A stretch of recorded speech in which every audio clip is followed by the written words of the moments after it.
সব wiring change হওয়ার পর ভাবলাম যে সব ঠিক হয়ে যাবে। আমি আমার শোরুম যাচ্ছি, এখনো আমার সেই প্রবলেম, লাল ব্যাটারি সাইন আসছে, আপ ডাউন হচ্ছে। 4 লাখ টাকা দিয়ে বাইক কিনে এরকম সমস্যায় ভুগতে হবে, কি করে বুঝবো ভাই? সেম প্রবলেম আমার 20 দিন পর ফেস করতে হচ্ছে, সেম প্রবলেম আবার হচ্ছে গাড়িতে। আর ইউনিটটা চেঞ্জ করতে হবে, ফুয়েল পাম্পের প্রবলেম।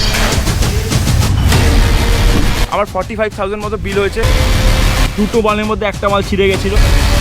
আর দেখতে পাচ্ছ গাইস, এই যে ফুয়েল পাম্পটা নতুন। So guys, welcome back to another brand new blog. Guys আমি জানি না এই দিনটা আবার কেন আসলো। 2 দিন আগে তোমরা দেখেছিলে যে আমরা গেছিলাম পুরুলিয়া রাইডে। আর গাইস তোমরা দেখেছিলে যে ওখানে আমার আরপিএম এর গাইস প্রবলেম হচ্ছিল, তোমরা দেখেইছো। ওখানে বর্ধমানে আমরা ফেসে গেছিলাম। আমি এক্সটেন্ডেড ওয়ারেন্টি করার ছিল না গাড়ির, মোটামুটি 4,800 টাকার মতো এক্সটেন্ডেড ওয়ারেন্টি করালাম। মানে যেটা ট্যুরের বাজেট ছিল সেটা করে চলে গেল। সব ওয়ারিং চেঞ্জ হওয়ার পর ভাবলাম যে সব ঠিক হয়ে যাবে, ঠিক আছে। আমরা ভেবেছিলাম গাইস প্রবলেম ঠিক হয়ে যাবে, কোনো প্রবলেম হবে না। এখন যা বুঝতে পারছি গাড়িতে একটা প্রবলেম হচ্ছে। আর ইউনিটের প্রবলেম কি না আমি জানি না। আর ইউনিট ওরা চেঞ্জ করেনি, বারবার ওই ব্যাটারি সাইন চলে আসছে। কালকে রাত্রে একটা ভিডিও করেছিলাম, তোমরা এখানে দেখো। এই যে দেখতে পারো কেমন একটা ফ্ল্যাগ সেট মারছে, ব্যাটারি সাইনটা আবার যাচ্ছে না, মানে ভিজিবল হয়ে রয়েছে। আর সেটাই এখন শোরুমে গিয়ে দেখাবো। মানে সবসময় প্রবলেমটা আসছে না, কিন্তু যখনই সেই প্রবলেমটা আসে তখন আরপিএম খিঁচতে পারছে না, গাড়ি টানছে না, প্রচুর জ্বালাচ্ছে ভাই, প্রচুর। মানে একটা রাইড ক্যান্সেল হয়ে গেল, তারপর সামনে এখন জানুয়ারি মাস চলছে, নিউ ইয়ার চলে এসছে। যদি গাড়িতে এরকম প্রবলেম দেয় তাহলে কী বলবো। রয়্যাল এনফিল্ড কোম্পানি কী কাজ করেছে আমি জানি না। বর্ধমানে তো ঠিকঠাক করে আনলাম, কী ঠিক করলো আমার এখন আগামাথা কিছু বুঝলাম না। হ্যাঁ, 2-3 দিন ঠিকঠাক চললো, পুরো ইউনিট ধরে চেঞ্জ করতে পারতো। যেহেতু এইখানে এই ব্যাটারিতে প্রবলেম হচ্ছে, এখানে থাকে গাইজ এই যে আর ইউনিট এই জায়গাটায়। তো গাইজ এখন আমি এখান দিয়ে যাচ্ছি পুরো ডাইরেক্ট শোরুম। এখন তো দেখো, এখন সকাল সকাল কোনো প্রবলেম আসছে না, এখন ঠিকঠাক চলছে।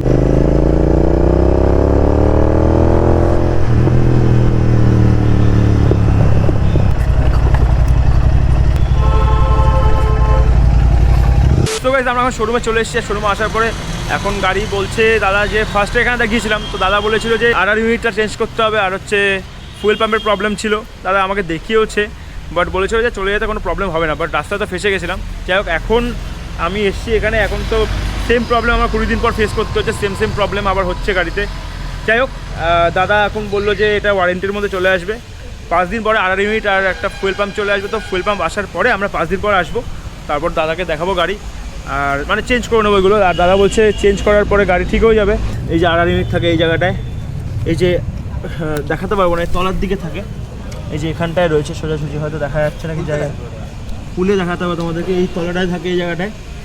মানে আর ইউনিটের পজিশনটা এমন জায়গায় করা না গাইজ যে আর ইউনিট খারাপ হবেই হবে, মানে প্রচুর নোংরা ঢুকে যায়, তো দ্যাটস খারাপ হওয়ার একটা চান্সেস থাকে। যাই হোক, আমাদের আর ইউনিট এখন চেঞ্জ হবে। ওয়ারিং তো চেঞ্জ হয়েই গেছে, তোমরা জানো। এখন আর ইউনিটটা চেঞ্জ হবে, ওয়ারেন্টির মধ্যে আছে, এটা হয়ে যাবে। আর ফুয়েল পাম্পে কম ফুয়েল আসছে, এটাও চেঞ্জ করা হবে।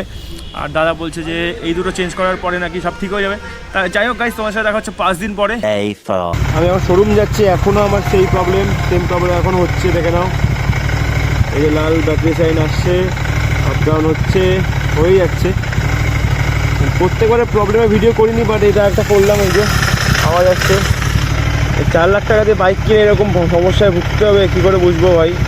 সো গাইস, তোমরা দেখেছিলে যে লাস্ট দিন প্রায় 1 সপ্তাহ আগে আমি শোরুম গেছিলাম। তো শোরুম যাওয়ার পরে এই যে বলেছিল যে আমার মালগুলো এখনও আসেনি, একবার ফিরে এসেছি। তো আজকে সকালে ফোন করলো শোরুম থেকে, আর এখন আমরা যাচ্ছি শোরুমে। দেখো শুভেন্দু ভাই, আর এখানে ডগেশ ভাই, কী করছে দেখো। আর রাস্তার মাঝখানে দাঁড়িয়ে আছে, এখানে বেশিক্ষণ দাঁড়ানো যাবে না। তো আমি এখন যাচ্ছি এখান থেকে ডাইরেক্ট হাবড়া শোরুমে। তো হাবড়া শোরুমে এখন যাবো। গাড়ির যে প্রবলেমটা ছিল তোমাদের তো শো করেইছি ভিডিওর মধ্যে, মাথা খারাপ হয়ে যাচ্ছে। আর এই শীতে এতগুলো রাইড হওয়ার কথা, বাট এই বছর শীতে কোনো রাইডই হলো না, শুধুমাত্র আমার গাড়ির প্রবলেমটার জন্য। তো তোমার সাথে দেখা হচ্ছে গাইস মোটো ব্লগিং সেটআপে। সো গাইস ফাইনাল এখন চলে এসেছি মোটো ব্লগিং সেটআপে। তো চলো শোরুমের দিকে যাওয়া যাক। এই কয়েকদিন গাইস গাড়ি চালিয়েছি আমি একেবারে আস্তে আস্তে, মানে গাড়িতে সেরকম কোনো প্রেশারই দিইনি, প্রেশার ছাড়াই গাড়ি চালিয়েছি যেন কোনো প্রবলেম না হয়। আজকে ফোন করেছিল,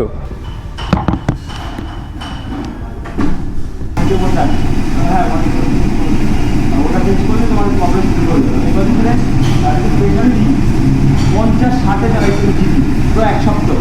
আর গাড়িতে জল লাগাই, গাড়ি চালাইনি আমি, কারণ হচ্ছে দাদা বলছে প্রেশার দেওয়া যাবে না গাড়িতে। সো গাইস, এখনকার আপডেট হচ্ছে তোমরা দেখতেই পারলে যে কি হলো এতক্ষণ। আর এখন চলে গেছে গাড়ি ভেতরে, মানে ওই দুটো চেঞ্জ হবে আর কি, আর ইউনিট আর হচ্ছে তোমার fuel pump. Meanwhile, so guys, আমরা এখন ওয়েটিং রুমে বসে আছি। আর এখানে বসে বসে দেখো ইন্ডিয়ার ম্যাচ দেখছি। এখন 1 উইকেট পড়ে গেছে আর রোহিত শর্মা আউট হয়ে গেছে। দেখতে পাচ্ছ আমাদের গাড়ি ঠিক হচ্ছে, এই যে কি বলবো গাইজ, আশা করি গাইজ আরআরবিটা ঠিক মানে চেঞ্জ করে দিলে এই প্রবলেমটা ঠিক হয়ে যাবে। মানে দাদা তো বলছে 90% চান্সেস আছে, দেখা যাক কী হয়। আর হয়ে গেলে তো খুব ভালো, তাহলে রাইড কন্টিনিউ করতে পারবো আমি। মানে এখন গাইজ আরআরবি চেঞ্জ হচ্ছে, তারপরে হবে হচ্ছে ওয়্যারিং চেঞ্জ, মানে ওয়্যারিং না সরি ফুয়েল পাম্প চেঞ্জ হবে গাইজ। ওয়্যারিং তো আগেই চেঞ্জ হয়ে গেছে, আবার ওয়্যারিং চলে আসছে। আর এরপরে এটা যদি না হয় তাহলে আর্মেচারের প্রবলেম, কিন্তু আর্মেচার আশা করি ঠিক আছে, কারণ সব জায়গায় চেক করেছিল। গাইজ তোমরা দেখেছো যে আমরা আগের দিন গেছিলাম শোরুমে, তো শোরুমে যাওয়ার পরে গাড়ি পুরোপুরি রিপেয়ার হয়ে ঠিক হতে হতে মানে সব কিছু চেঞ্জ হতে হতে অনেকটাই টাইম চলে গেছে। আর আমার গাড়িটা ছিল এক্সটেন্ডেড ওয়ারেন্টির মধ্যে, আমি এক্সটেন্ডেড ওয়ারেন্টি করেছি মাত্র 4800 টাকা দিয়ে। তো তোমরা তো জানোই গাইজ, তোমাদের আমি বলেছিলাম মানে আমি যখন বর্ধমান গেছিলাম, যখন আমার গাড়ির পুরো ওয়্যারিং চেঞ্জ হলো, তখন আমি এক্সটেন্ডেড ওয়ারেন্টি করেছিলাম। আর ওয়্যারিংয়ের দাম ছিল মোটামুটি 13,000 টাকার মতো। গাড়ি ঠিক করার পর মোট 4 দিন গাড়ি চালালাম। তো 4 দিন গাড়ি চালানোর পরে তোমাদের বলছি এই ভিডিওটা বানাচ্ছি, তো তোমাদের দেখাই কী সিন আছে। তো গাইজ তোমরা তো জানো যে আমার গাড়ির এক্সটেন্ডেড ওয়ারেন্টি ছিল, দ্যাটস ওয়াই আমার গাড়িতে মানে অনেক কিছুই চেঞ্জ হয়েছে, মানে ওরা অনেক কিছুই চেঞ্জ করে দিয়েছে ওয়ারেন্টির মধ্যে। ওয়ারেন্টি করতে লেগেছে যেটা বললাম 4800 টাকা, অনেকের কাছে হয়তো অনেক বেশি হতে পারে, বাট আমার কাছে ভাই এই এক্সটেন্ডেড ওয়ারেন্টিটা পুরো মানে ওর্থ ইট গাইজ। মানে 4800 টাকা দিয়ে ওয়ারেন্টি করালাম, তারপরে তোমরা দেখো কী সিন হয়েছে। তোমরা তো জানো যে ওয়ারেন্টিং চেঞ্জ হয়েছে, ওখানে আমার টাকাটা উঠে গেছে ওয়ারেন্টির। কী চেঞ্জ হয়েছে তোমাদের দেখাচ্ছি। মোটামুটি আমার 42,000 মতো সেভ হয়েছে, মানে তোমরা ধরে নিতে পারো যে 35,000 প্লাস বা 38,000 গাইজ। আমি এক্স্যাক্ট আমি তোমাদের পরে বলছি। প্রথমত গাইজ গাড়ির এই যে মিটারটা দেখতে পাচ্ছ, মিটারটা এক্সটেন্ডেড ওয়ারেন্টিতে গাইজ আমাদের গাড়ির মিটারটা নতুন দিয়েছে, পুরোপুরি নতুন। চেক আউট করতে পারো তোমরা, এই দেখো অন করলাম, অন করার পর দেখো এখানে মাত্র দেখাচ্ছে 85 কিলোমিটার্স। মানে এই 4 দিনে আমি 85 কিলোমিটার্স আমার লোকালে চালিয়েছি, বেশি একটা চালাইনি। আর গাইজ দেখতে পাচ্ছি এটা হচ্ছে লক সেট, এটাও একটু ছেড়খানি হয়েছিল, এটা খারাপ হয়ে গেছিলো, তো এটাও নতুন দিয়েছে। এইটা আর এই মিটারটা, আর এর ভিতরে থাকে হচ্ছে আরআর ইউনিট গাইজ। আর দেখতে পাচ্ছ গাইজ এখানে রয়েছে আরআর ইউনিট, মানে এখন একটু নোংরা হয়ে রয়েছে জায়গাটা, এই ভেতরে থাকে আরআর ইউনিট। আরআর ইউনিটটা পুরো চেঞ্জ হয়েছে, আরও অনেক কিছু চেঞ্জ হয়েছে, পরপর বলছি ভাই। দেখো এই যে এগুলো এত কিছু আমি চেঞ্জ করলাম, এত কিছু করলাম, কিন্তু একটা টাকাও মানে আমার লাগেনি, একটা টাকাও লাগেনি। এক্সটেন্ডেড ওয়ারেন্টির মধ্যে ছিল, দ্যাটস ওয়াই আমার লাভ হয়েছে। কিন্তু প্লাস্টিক কোম্পানিতে আই থিঙ্ক এটা দেয় না।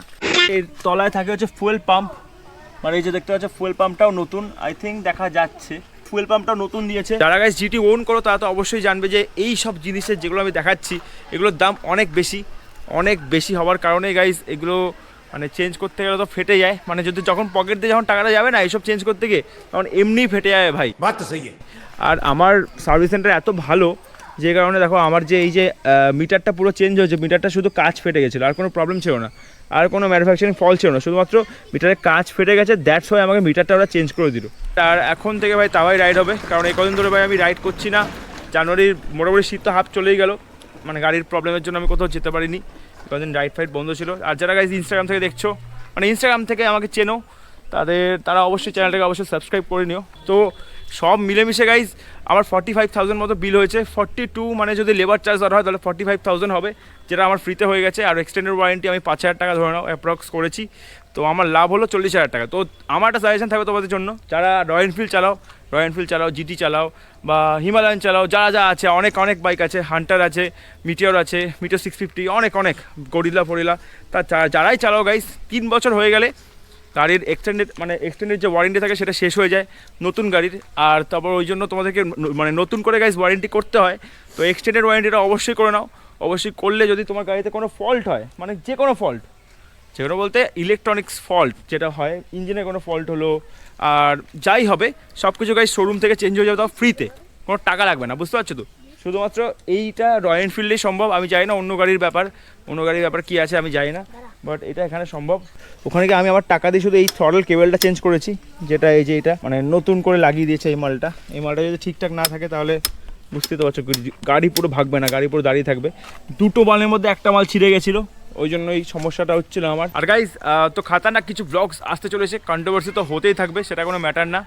আর যদি আমার যারা মানে রয়্যাল এনফিল্ড কোম্পানি থেকে বাইক কিনবে তারা অবশ্যই এক্সটেন্ডেড ওয়ারেন্টিটা অবশ্যই করো, তাহলে তোমাদেরই লাভ। আর তোমাদের ভালোর জন্যই বলছি, অনেকের হয়তো এগুলো করতে ভালো লাগে না, বাট কিন্তু আমারও ভাবছিলাম যে আমি করবো না, বাট করেছি।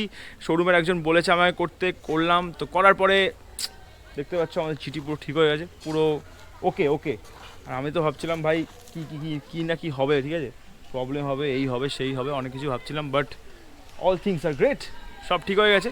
তো তোমাদের সাথে দেখা হচ্ছে সরস্বতী পুজোর দিন। সরস্বতী পুজোর দিন কোথায় যাবো সেটা ইনস্টাগ্রামে আমি তোমাদের নোটিফাই করে দেবো, সেখানে দেখা হচ্ছে। আর সরস্বতী পুজো ছাড়া সরস্বতী পুজো দুটো রাইড হবে। আর 26শে জানুয়ারিতে আমরা যাচ্ছি আজরিন ধাবা, সেটাও আমি তোমাদের এই ভিডিওতে বলে দিলাম। আর এখন থেকে এই 2026-এ পুরো কনসিস্টেন্ট থাকবো। তো অবশ্যই যারা ফলো করে রেখেছো তারা অবশ্যই আর একটু শেয়ার করে দাও ভিডিওটাকে। আর তোমার সাথে দেখা হচ্ছে নেক্সট ব্লগে। Till then stay safe and keep adventure. By.